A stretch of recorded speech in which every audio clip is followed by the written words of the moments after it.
When you think of a smoker with lung cancer, what likely comes to mind is that tobacco is responsible for the damage. This is a plausible answer, but research is beginning to paint a different picture. In school and in the media, it's taught that the carcinogens in cigarettes causes build-up in the lungs that eventually turns into cancer. The truth is no one really knows what it is about cigarettes that leads to cancer, but the smart answer would be the many chemicals found inside.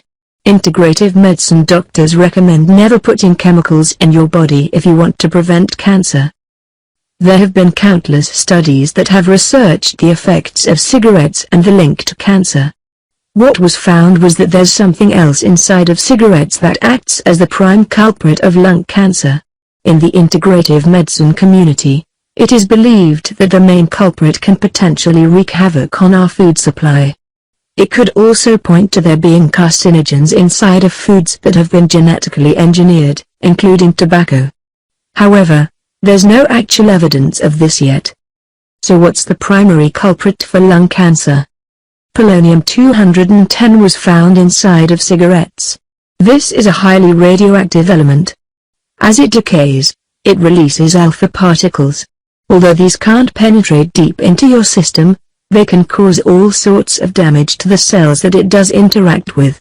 Essentially, polonium-210 is chemically toxic.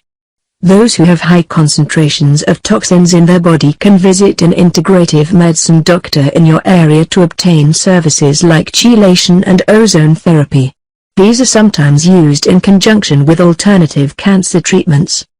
In nature, you can find this toxic in small quantities, so why the exposure in agriculture? It's done through calcium phosphate fertilizers that are commonly used on tobacco fields and other food crops. The dangers of radioactive fertilizer. This sounds like a horrible script for a sci-fi movie, but it's real life and a real threat, especially for smokers. Studies reveal that this is the top culprit for lung cancer in tobacco users. It's the only substance inside of cigarettes that have shown to portray cancerous side effects in lab animals. If you are a smoker, it's a good idea to consult with a qualified integrative medicine physician in your area to see how you can quit smoking and prevent the onset of lung cancer. According to the American Cancer Society, today, lung cancer is the leading cause of cancer-related deaths in women. In 2006, an estimated 162,460 deaths resulted from lung cancer, and of those deaths, an estimated 79,560 of those were women. At first glance, the numbers might not seem so alarming, but what is alarming is the fact that between 1960 and 1990, deaths from lung cancer among women increased by more than 400%. www.lungcancer.org. Do you need a moment to digest those statistics? I know I did. In addition to being the leading cause of cancer-related death for women, the National Cancer Institute reports that the expected 5-year survival rate for all patients in whom lung cancer is diagnosed is 15.5% compared to 64.8% for colon, 89% for breast and 99.9% for prostate cancer. Further, about 6 out of 10 people with lung cancer die within 1 year of being diagnosed with the disease. Lung cancer. After reading the data, I did some research to uncover the cause of such high incidences of lung cancer overall, and particularly in women. Studies show that while lung cancer can be caused by a variety of factors, including asbestos and environmental pollution, smoking is the leading cause of lung cancer in the United States, with an estimated 90% of lung cancer cases caused by smoking. What that means is that 90% of lung cancer cases are preventable, and in 2006, of the 79,560 women that died, 71,685 of those deaths were senseless. To make the numbers understandable from a layman's point of view, what they correlate to is this: more people have died from smoking in 1 year than there were American military casualties in Iraq since the war started in 2003, and more than were murdered in the United States in 2005. Hence, It begs to be considered that if lung cancer is preventable, why do over 1.1 billion people, over 1/6 of the world's total population, choose to smoke and ingest harmful tobacco products? This includes 33% of the African population, 57% of the people in the United States, 72% of Europeans, 48% of Southeast Asians, 39% of Eastern Mediterraneans, and 68% of people in Western Pacific nations, World Health Organization, 2000 estimates. The answer in short is addiction. With this in mind, I struck out to learn more about the history of the cigarette. I was in for quite an education. Besides providing you with a history of the cigarette, this article will also educate you on what lung cancer does to your body, steps you can take to prevent it, methods of screening, and resources. Hopefully, what you learn in the following pages will enable you to make a decision that could save a life. History of the cigarette. The primary ingredient in a cigarette is tobacco. Tobacco in cigarettes is usually a blend of several types of the tobacco leaf, which have the effect of euphoria on the nervous system. Tar, a byproduct of the cigarette, is produced when the cigarette is lit. Nicotine is also part of the makeup of the tobacco leaf. When a cigarette is lit and the smoke inhaled, nicotine moves into the blood vessels of the mucous membranes, skin and lungs, and then directly to your brain, within seconds, increasing adrenaline production, stimulating neurons in the brain that cause good feelings, which encourage a person to want to repeat the action that caused that feeling, addiction, further stimulating the production and release of endorphins, which cause feelings of euphoria. HowStuffWorks.com. Man has been using the tobacco product for thousands of years. Native Americans smoked prior to the arrival of European explorers, and the practice is even depicted in early Mayan art dating back to 1,500 years ago, when tobacco was also used as a medicinal antidote. In the 16th century, smoking was common mostly among sailors. The cigar later became popular in England in the 1820s. The cigarette soon appeared in Spain. During World War I, tobacco products were included in military rations. After the war, manufacturers began advertising cigarette smoking as glamorous, and the rest, as they say, is history. Wikipedia. When manufacturers recognized the marketability of the cigarette, they became interested in learning how to get more people to smoke. Advertising was one way. The other way was to include additives that made cigarette smoking less harsh, more tasty and more addictive. Today, there are over 599 known additives in cigarettes that have been approved by the United States, U.S. government. What most people don't know is that while some of these additives are safe and can be found in everyday foods, others are extremely dangerous when ingested and when burned. These additives produce chemical compounds that are toxic. Some of the additives included in cigarettes are carbon monoxide, nitrogen oxides, hydrogen cyanide, ammonia, formaldehyde and hydrazine, among others. These harsh chemicals have no natural place in a human body, and even to a layman, it is obvious that these products would be harmful when ingested. Carbon monoxide, for example, a poisonous gas found in car exhaust smoke, when inhaled, can cause fatigue, nausea, disorientation and chest pains. Hydrogen cyanide is used to make fibers, plastics, dyes, pesticides, and under the name of Zyklon B, was used as a genocidal agent in World War I. Ammonia is a household cleaner which causes skin, eye, nose, throat and lung irritation. Formaldehyde is used to manufacture building materials and to preserve dead bodies. It causes watery eyes, burning of the eyes, nose and throat, coughing, wheezing and skin irritation. Together with the other additives in a cigarette, each time a smoker lights up and inhales, they are inhaling a cocktail of carcinogens, creating a multitude of illnesses in their bodies and speeding up death. At the same time, because the physiological and psychological rewards are so immediate, most smokers, after just one cigarette, are on their way to addiction. Nowadays, cigarettes can be found pretty much everywhere, at neighborhood grocery stores, gas stations, street vendors and even online.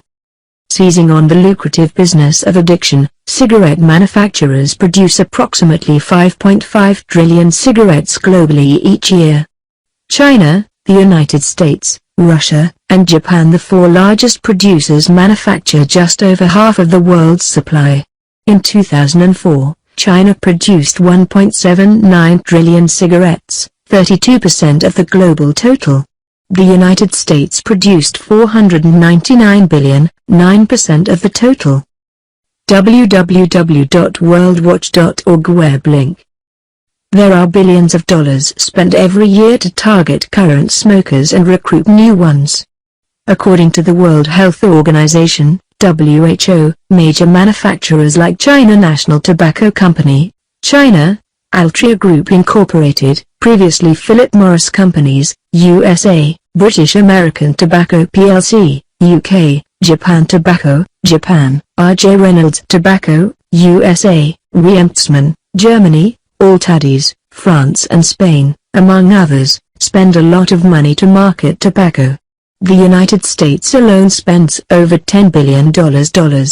This includes promotional funds to retailers to expedite the sales. This marketing is targeted at adults and youth alike, particularly preying on the naivete, rebelliousness, experimentative nature of young adults. Cigarette brands like Virginia Slims and Capri's designs appeal to young women, wanting to look more mature, feminine or sexy, and the Joe Camel and the Marlboro Man entice young boys who want to look cool, tough and grown up. Cigarette manufacturers went so far as to give cigarettes names that would appeal to younger people. After public outcry from advocacy groups, this year, J. Reynolds Tobacco Co., in particular, agreed to stop using candy, fruit and alcohol names for flavored cigarettes that might appeal to children. The company was using names such as Twister Lime, Warm Winter Toffee and Winter Mocha Mint. In the 21st century, the marketing efforts to target youth has evidently stepped up, showing the tenacity of the tobacco manufacturers in retaining what could be their most loyal customers, in spite of over 40 years of opposition from both public and private segments. In the late 1960s, attempts to curb adolescent exposure to cigarette advertising began with the banning of television and radio ads. However, the proportion of high school students who smoked rose from 27.5% in 1991 to a peak of 36.4% in 1997 before drifting back to 28.0% in 2000. This increase was among the factors that prompted a re-examination of regulatory policy, culminating in the November 1998 Master Settlement Agreement, MSA, signed by tobacco manufacturers and 46 states' attorneys general, prohibits tobacco manufacturers from taking any action, directly or indirectly, to target youth within any settling state in the advertising, promotion or marketing of tobacco products. As a blanket youth targeting ban, this provision applies to all types of advertising, including transit ads, billboards, and magazines, health affairs. Today, in most countries, there are age limit restrictions on the purchase of cigarettes by youth. As awareness of the health-related disadvantages of smoking and other tobacco products came to the forefront of public consciousness, the public has seen more airing of advertisements, public service announcements, smoking education awareness campaigns, lobbying for smoke-free movies and the passing of no-smoking laws in certain buildings, states and even countries. In countries across the world, like Armenia, Argentina, Australia, Canada, Cuba, France, India, Lithuania, Malaysia, Norway, Singapore, South Africa, Spain, and Turkey, smoking is banned in certain public places or workplaces. As always, the cigarette manufacturers are trying to find ways to use even the advertising for non-smoking to their advantage, with large cigarette vendors hiring public relations firms to help them create soft marketing, non-smoking ads that would draw in more smokers. In addition, In order to counter the loss in profits from the bans against smoking and public outcry in the 1980s in the United States and other countries, more aggressive marketing is done on the continents of Asia and Africa, where cigarettes are marketed in television, radio and print advertising, at schools, sports and music events, and even more subtly, in the form of sponsorship at charitable events. Still, there are thousands of organizations working to ban smoking, educate youth and adults about smoking and health-related issues, like lung cancer, emphysema, heart disease among other diseases. What lung cancer does to your body. While all the advertising inundates the public with images of how sexy smoking is supposed to be, what they don't show is the ugly side of smoking, how it stains, erodes and damages your teeth, taste buds, throat, esophagus, lungs and inevitably, threatens your life. Granted, not everyone who smokes gets lung cancer and dies, however, it is proven that cigarettes do contribute to lung cancer.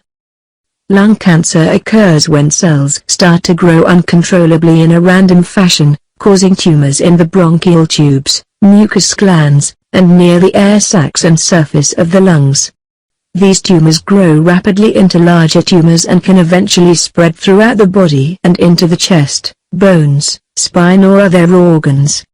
The more rampant the cancer in a body, the higher chance one has of multiple tumors, organ failure, and a lesser chance for survival. Lung cancer prevention/detection/screening/treatment. One can take several steps to prevent the occurrence of lung cancer. First, if you are a non-smoker, promise yourself that you will never pick up a cigarette. Secondly, avoid inhaling second-hand smoke. Also, since lung cancer can also be caused by toxins in the environment, like radon gas and asbestos, it is important to be aware of their existence, and to avoid exposure. For people who have a history of lung cancer in their families, lung cancer can be detected by screening via X-rays, CT scans, biopsies, testing of coughed-up mucus, and blood tests.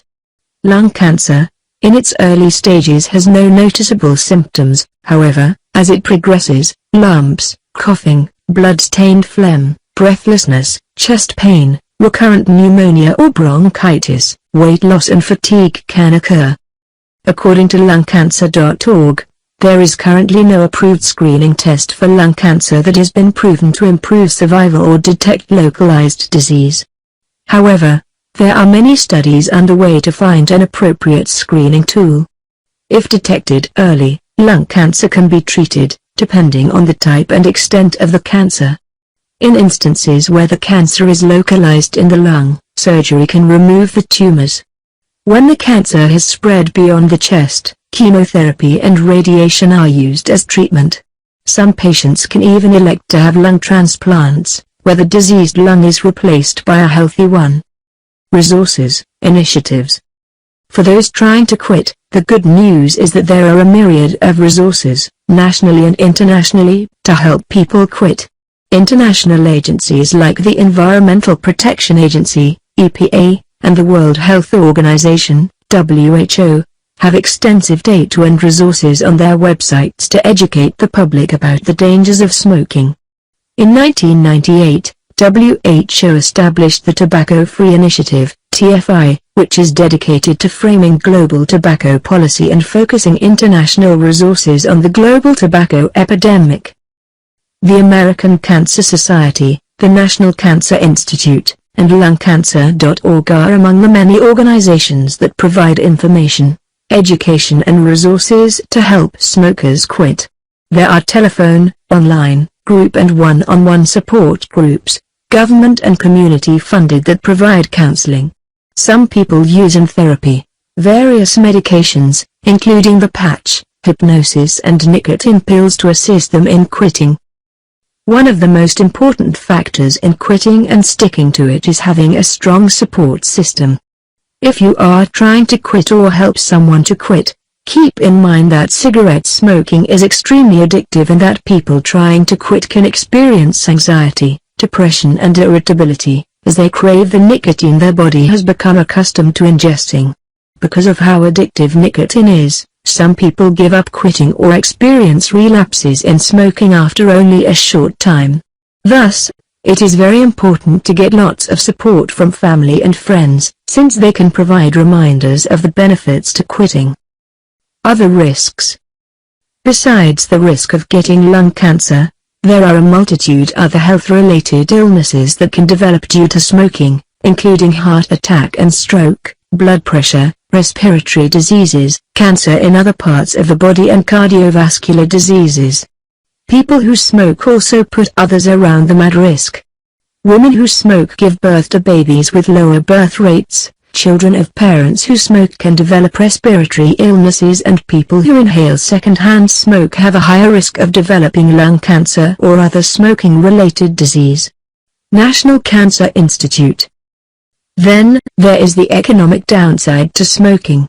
According to www.cancer.org, tobacco creates hugely increased healthcare costs. Diversion of agricultural land that could grow food, the costs of fires and damage to buildings caused by careless smokers, the resulting increase in insurance premiums, employee absenteeism, decrease in worker productivity. Widespread environmental costs due to large-scale deforestation. Pollution, and the millions of discarded butts and cigarette packaging that litter streets and waterways. www.cancer.org.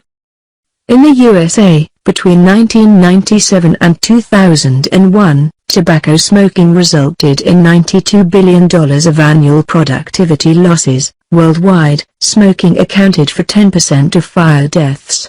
The total number of people killed by fires caused by smoking was 300,000, and the total cost of fires caused by smoking was $27 billion.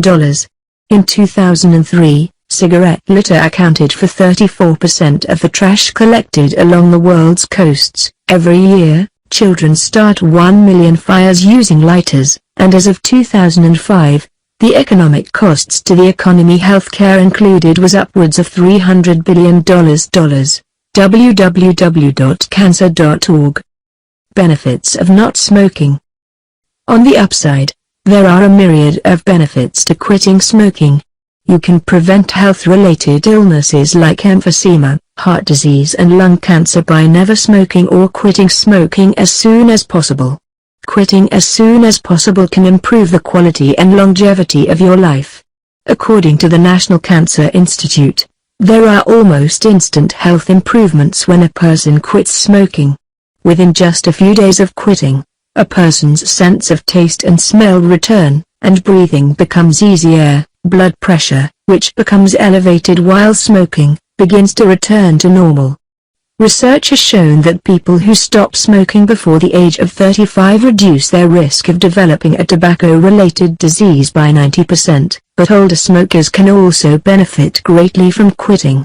Even smokers who quit after being diagnosed with a smoking-related illness reduce their risk of medical complications and of dying from a tobacco-related disease.